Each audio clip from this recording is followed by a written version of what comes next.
So, Idiot Box. It's good stuff. This is a perfect example of how to build a SpongeBob episode around a basic concept with strong writing for the characters. Now, what happens when many years later, we have a sequel episode that ignores everything making the previous story successful? You get this mess. Squidiot Box recently aired on Nickelodeon more than 2 decades after the original episode. We're all gonna die soon. The box stops working, so our heroes head to the new Imagination Box Repair building. Fast forward, and Squidward accidentally finds himself inside, lost in the endless sea of imagination.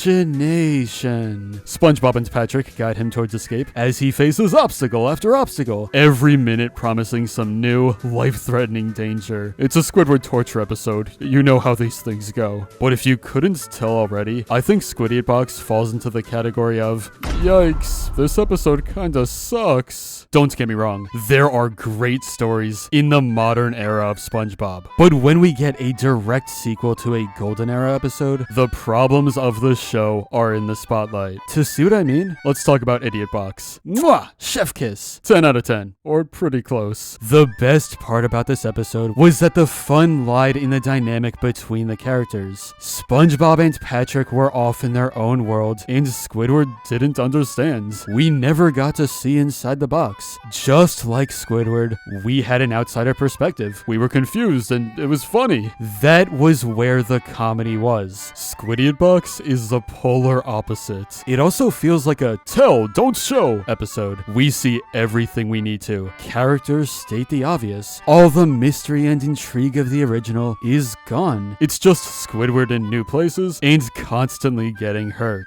There's also some fan service with Doodlebob returning again, which makes this a sequel to a sequel episode. My head hurts. It felt forced and didn't really add much to the episode. But while I think Squidiot Box is pretty bad, I will say the ending is great. After the lame Doodlebob segment, Squidward finds out how to escape, and then this happens. I'm going to the place where imagination goes to die. My dreary, pointless minimum wage job.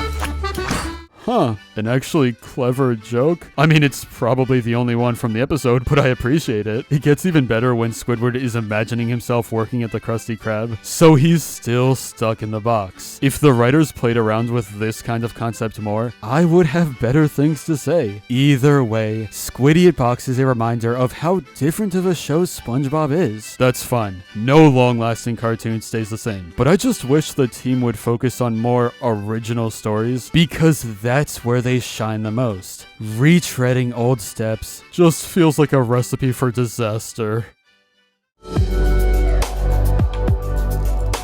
But anyway, that's all for this video. Subscribe for more awesome cartoon videos. Give a thumbs up and comment below to let me know what you think. Thanks for watching, and I'll see you guys next time.